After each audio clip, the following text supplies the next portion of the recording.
Muito bem, pessoal. Vamos falar aqui um pouquinho, sobre o livro de Gênesis, Um livro que vai falar aqui sobre as origens. Então nós temos aqui no início do livro dizendo assim que Deus ele cria os céus e a terra. A terra ela era sem forma e vazia, e o Espírito de Deus pairava sobre as águas. Então nós temos um ponto aqui porque Deus ainda não tinha falado sobre a criação das águas, mas nós sabemos que as águas elas obedeciam à voz de Deus. Ou seja, muitas coisas não está descrito que foi Deus que criou, mas nós sabemos que tudo se submete à sua voz. Assim, Deus agora ele vai chamar a existência à luz, e as trevas, que já estavam aqui na terra, Deus agora faz essa separação entre luz e trevas. Deus chama a luz de dia e as trevas noite. Aqui se passa o primeiro dia, e lembre-se, aqui nós temos a contagem dos dias e ainda não existia, o sol e a lua, porque nós temos aqui culturas, que elas seguem que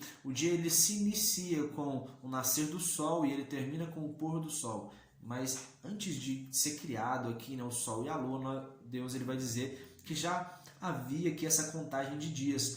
Então passou o primeiro dia, agora nós temos aqui o segundo dia, que Deus vai fazer a separação entre as águas que estão na terra e em cima da terra, e Deus vai chamar ali o firmamento de céus, e aí se passa o segundo dia. Outra coisa, agora no terceiro dia, Deus vai dar uma ordem ali para a terra, para que venha aparecer ali a porção seca, Aí aparece a porção seca, ou seja, aparecem os continentes ali, e as águas que sobram ali, Deus vai chamar de mares. E também vai determinar ali para a terra que a terra ela venha produzir ali vegetações, árvores, e tudo mais. E ali se passa o terceiro dia. No quarto dia é criado ali o sol, a lua, as estrelas, e tudo que há nos céus. No quinto dia, Deus vai dar uma ordem ali para as águas, para elas poderem criarem, para ser criado ali todos os animais aquáticos. No sexto dia é a criação tanto dos homens como dos animais. Então, a terra ela vai produzir ali todos os animais, e Deus vai dizer assim, olha, façamos o homem, conforme a nossa imagem e semelhança. Então Deus vem mesmo, ele mesmo vem fazer o homem com as suas próprias mãos ali. Ele vai dar uma ordem para o homem para que ele dominasse sobre todos os animais da terra, inclusive aqueles que rastejam pelo chão. E também ele vai dizer que como alimento o homem tinha os animais e tinha toda a vegetação na terra. Terminou o sexto dia, agora o sétimo dia Deus determina que é um dia de descanso. Na terra não havia chovido ainda, e era simplesmente a água ela brotava ali do chão. Deus agora vai dizer que ele tinha criado tanto os animais como o homem. Agora ele vai modelar. Então existe uma diferença entre a criação e a modelação. Então agora Deus ele vai modelar o homem através da terra, da terra feita de argila, e ele vai soprar o fôlego de vida ali no homem, e da mesma forma também ali ele modela os animais. Deus ele havia plantado um jardim na região do Éden, chamado Jardim do Éden ali, e esse rio ele era banhado ali por 4 rios, que era o rio Pison, Gion, o Eufrates e o Tigres. Tigres e Eufrates, Então, você vai ver que os historiadores eles contam ali que a origem ali dos povos, se há relato ali historicamente que a civilização mais antiga é a civilização da Mesopotâmia, que ela era banhada por 2 rios, que é o rio Tigre e o rio Eufrates. Ou seja, então você vê ali que as histórias mais antigas que a gente tem é de um povo que ele vivia, e esses rios esses 2 rios banhavam as primeiras civilizações. Então você vai ver que muitas histórias ali elas correspondem também a textos bíblicos, a essa semelhança. Quando Deus agora ele vai fazer já havia feito os animais, ele traz esses animais agora na presença ali do homem, para que o homem ele colocasse o nome em cada animal. Só que Deus ele tinha visto assim, olha, o homem, não é bom que o homem fique só, eu vou fazer para ele uma ajudadora, né? Uma mulher, vou fazer uma mulher para ele. Então Deus coloca um sono ali no homem, ele retira uma costela do homem, e da costela do homem ele faz agora uma mulher. E Adão, assim que ele vê, né, a sua mulher, ele vai dizer assim, olha, essa sim, ela é carne da minha carne, ela é osso dos meus ossos, e ele se agrada muito dela. E naquele momento ali, Deus ele está estabelecendo ali o casamento. E naquele momento os dois eles estavam nus e eles não se envergonhavam um dos outros. E o curioso é que você vai ver, né, já adiantando aqui a história, quando você vê o homem ali, ele pecando, ele abre os seus olhos, ele vê agora que a sua mulher, ambos, né, se veem nus e eles se afastam, porque agora ele começa a ver os defeitos. Quando o pecado ele vem, a gente começa a ver o defeito nas outras pessoas, mas Deus ele nos fez pessoas puras. A gente, né, não parava para ficar olhando esses defeitos e a gente não afastava, né? Então o pecado ele faz isso, certo? Então agora vai falar da queda do ser humano, é que no meio desse jardim, no jardim do Éden, tinha o diabo ali, né, representado ali pela serpente. Deus tinha dado uma ordem, né, para Adão e Eva, para eles não comerem do fruto do conhecimento do bem e do mal, né, que era a árvore do conhecimento do bem e do mal, e da árvore da vida. Só que agora o diabo ele vai fazer ali que o homem, né, fique seduzido a comer desse fruto. Ele começa a olhar para esse fruto e ver que ele era desejoso, né, bom para poder obter entendimento. Então aí ele vai agora, peca, ele acaba comendo, né, desse fruto, ele desobedece a Deus. E naquele momento ali estava, né, tanto Eva como Adão, eles estavam juntos ali, e agora eles são sentenciados, eles saem ali do jardim. Deus ele vai vir, né, para poder conversar com eles, eles fogem da presença de Deus, e naquele momento ali a terra ela foi amaldiçoada, né? Começou a crescer espinhos e ervas ali na terra. A mulher ela vai sofrer sentenças, que agora ela vai ter dores de parto.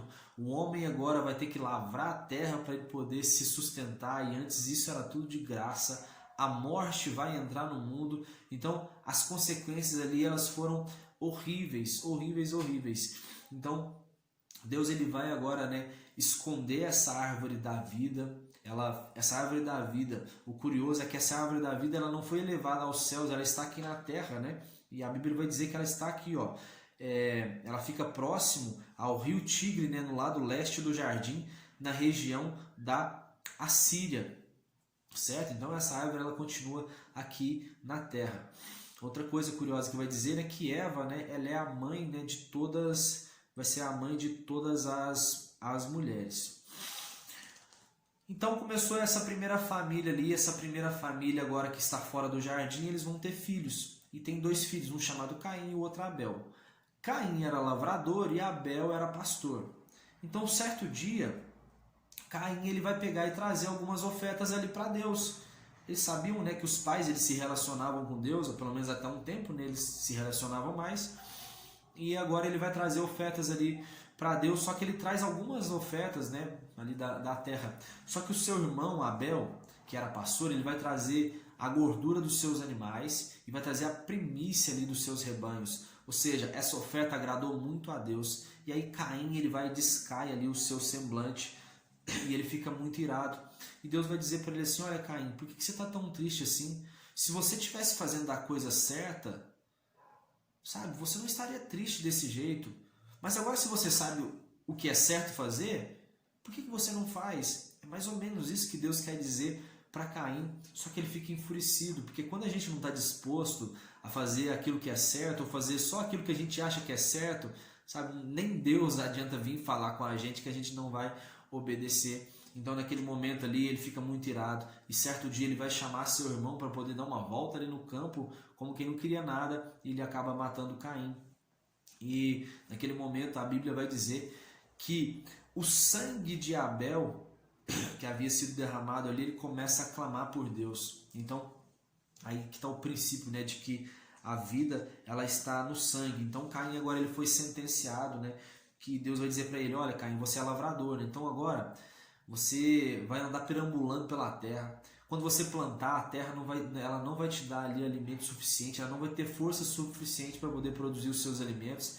e ele vai dizer assim, olha, mas Deus, essa sentença é muito forte para mim, eu não posso, sabe, eu não aguento tudo isso, não aguento toda essa sentença. E aí Deus vai dizer para ele assim, olha Caim, você pode andar tranquilo na terra, porque quem fizer mal para você vai sofrer uma punição maior. E a Bíblia agora vai começar a contar aqui sobre a sua descendência. Fala que ele teve um filho chamado Enoque, ele funda uma cidade com esse nome. E o seu tataraneto, um cara chamado Lameque, esse homem era um cara muito perverso, um cara sangue nos olhos. A Bíblia vai dizer que um dia um homem lhe causou alguns ferimentos, ele pegou e matou esse homem. E uma criança lhe fez uma simples ofensa e ele vai e mata essa criança também. Ou seja, um cara muito perverso. E aí ele vai lembrar do seu tataravô ali, que era Caim, dizendo assim, olha, Caim ele foi amaldiçoado 7 vezes, e eu vou ser amaldiçoado 70 vezes 7. Ou seja, era uma condenação ali, que passou ali por gerações. Outra coisa, Adão e Eva agora eles vão ter um filho, um filho chamado Sete, que ele vai vir no lugar ali de Abel. Então, ele continua ali continua a sua descendência. A Bíblia vai dizer que Adão e Eva tiveram 7 e depois tiveram mais outros filhos.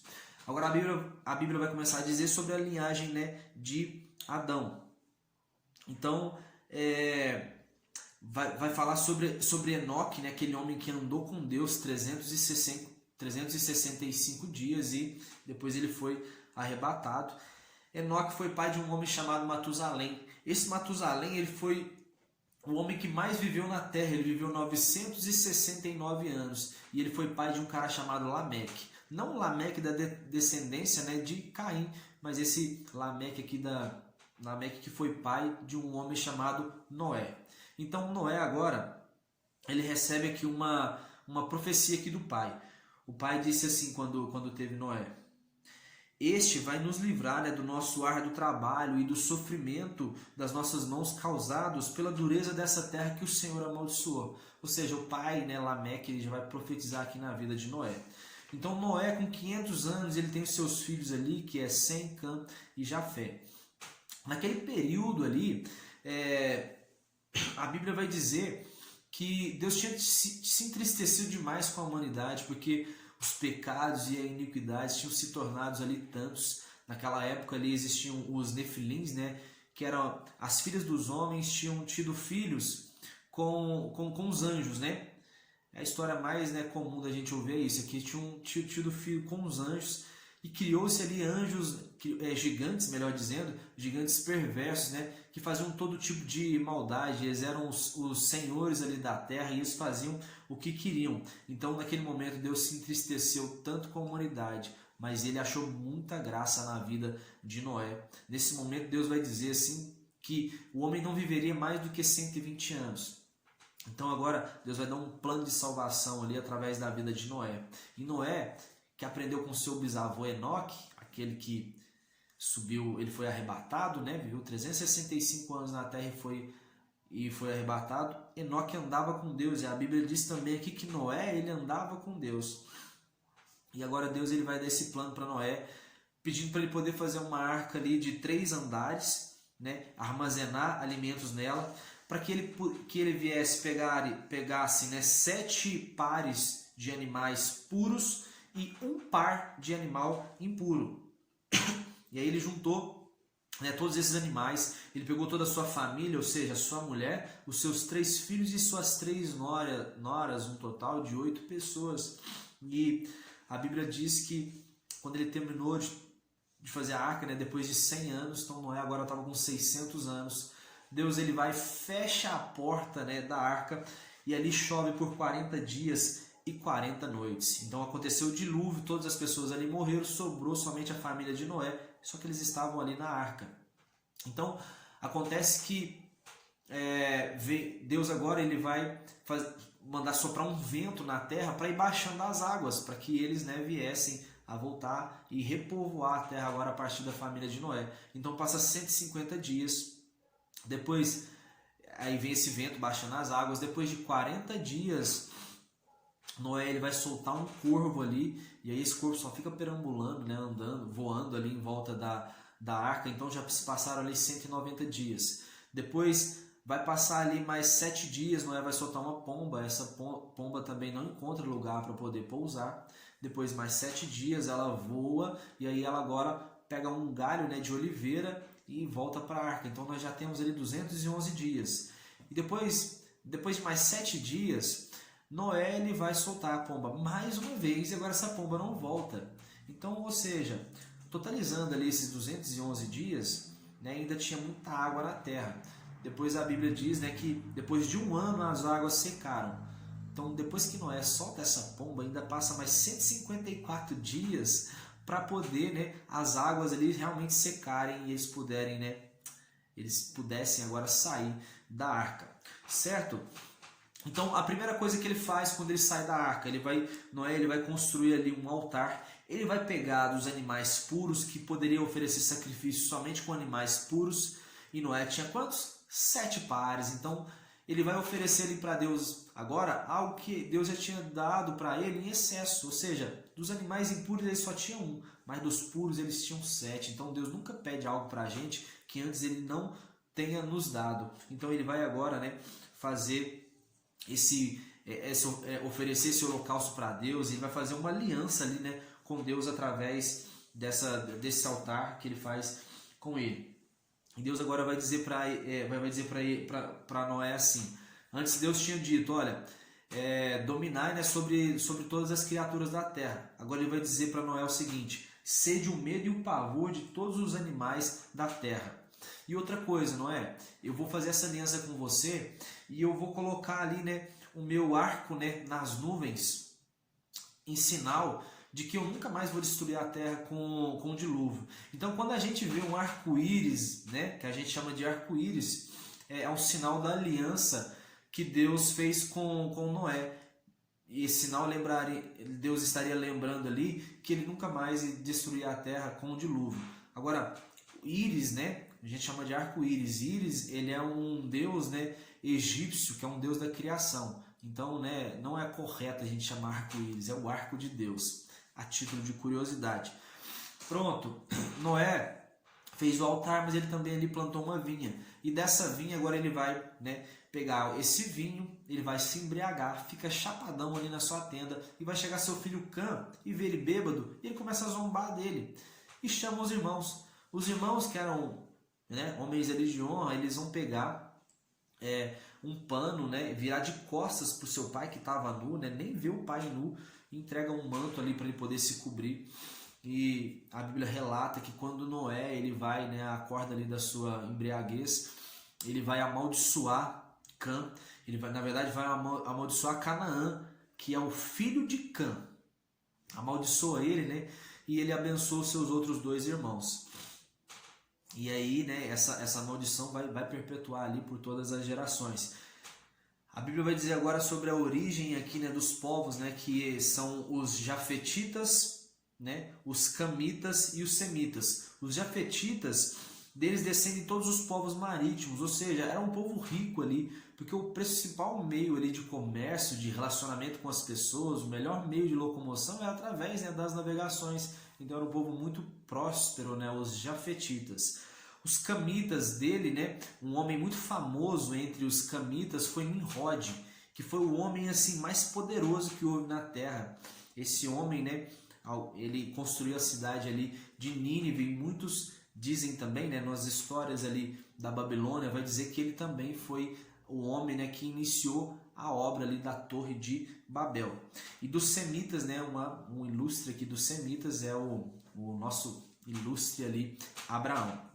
Então, agora a Bíblia vai dizer sobre essa questão, para a gente finalizar aqui, né, já essa primeira parte, que é a construção da Torre de Babel. Então, essa torre ali, os homens, né, eles começaram a erguer essa torre ali, dizendo assim, olha, o objetivo era que seus nomes fossem, né, lembrados por todas as gerações. Mas nas histórias da Babilônia, vai dizer que eles construíram aquela torre porque havia aquele dilúvio, né? Então, eles conheciam essa história do dilúvio. E Nimrod era um cara E um dos idealistas, né, dessa Torre de Babel, ele era um cara assim muito perverso e ele tinha muito ódio de Deus. Então ele queria construir essa torre para poder dizer assim, olha, Deus, pode mandar um outro dilúvio aí, porque se você mandar esse dilúvio, nós vamos sobreviver. Nós vamos fazer uma torre que vai tocar ali os céus. Só que Deus sabia a intenção real do coração deles, porque Deus vai dizer assim, essa torre que eles estão fazendo é só o princípio do que eles querem realizar, né? Porque breve, nada vai poder impedir eles de realizar qualquer coisa. Então, naquela época, eles falavam ali sempre, eles falavam a mesma língua. E Deus vai vir confundir a língua deles. E aí, eles não conseguem mais, né, construir essa torre. E imagina, né, qual foi a análise de Deus aqui. Porque o homem hoje, né, ele tem controle da tecnologia, ele consegue fazer, sabe, fazer inteligência artificial, ele consegue fazer robôs ali muito semelhantes ao ser humano. Então, imagina um homem conseguisse fazer ali uma réplica perfeita, né, de um ser humano, fazer um clone seu e alguém que roubasse a sua identidade. Sabe, isso não seria uma coisa legal? De repente você tá, né, para sair ali com a sua esposa, de repente tá ali o seu clone saindo com ela. Você não ia querer isso, né? Então, é só para a gente ter uma ideia do que seria essa questão, né, de se o homem pudesse realizar tudo o que ele quisesse. Se o homem usa a sua inteligência hoje somente para poder ganhar dinheiro, você acha que se ele tivesse assim, né, muito com essa inteligência, se ele pudesse realmente fazer tudo o que ele quisesse, entendesse a língua e todo mundo falasse a mesma língua, você acha que o homem estaria usando a inteligência para poder ajudar a humanidade? Eu creio que não, né? Então, graças a Deus que a língua deles foram confundidas aqui. E para finalizar aqui no capítulo 11 vai falar sobre a descendência de Sem. Lembra que a gente disse aqui, quando Deus ele viu, entristeceu com a humanidade, mandou o dilúvio, aí houve uma sentença que o homem viveria somente por 120 anos. Mas agora nós vemos aqui que a descendência de Sem, eles viveram ali em média 200 anos. Então, né, é algo também aqui curioso, né, que posteriormente a gente entende melhor isso, mas Deus tinha dito, talvez, né, futuramente, né, não nas próximas gerações, mas ia chegar um tempo que o homem não ia viver mais do que 120 anos. Então, da descendência de Sem aqui vem Abrão, né, e Abrão tinha um pai chamado Terá. O seu pai tinha 3 filhos, que era Abrão, Naor e Arã. Certo dia, o seu pai saiu de Ur dos Caldeus, né, da Babilônia, para poder ir para Canaã. Só que eles pararam numa cidade chamada Harã. Nessa cidade chamada Harã, o filho de Terá, também chamado Harã, morre. E nisso, Terá, o pai de Abrão, fica muito triste, ele interrompe, né, essa ida sua a Canaã. Então agora sobrou só ali Abrão e Naor, o seu outro irmão. E aí, certa vez, né, Deus ele vai aparecer a Abraão e aí ele vai dizer para ele, olha, Abraão, sai da tua terra, da tua parentela, para a terra que eu vou te mostrar. E aí Abrão, né, até então Abrão, ele sai dessa terra, né, junto ali com o filho de Naor, né, Ló, a sua esposa, os seus filhos, e aí ele segue em direção ali ao seu chamado. Então é isso aí, pessoal, né? O livro de Gênesis aqui é um livro bem longo, né? Eu estou contextualizando aqui, fazendo bem detalhadamente. Espero que você esteja acompanhando aí bastante, né? E que em nome de Jesus você seja muito abençoado. Valeu, valeu, tamo junto. Até a próxima.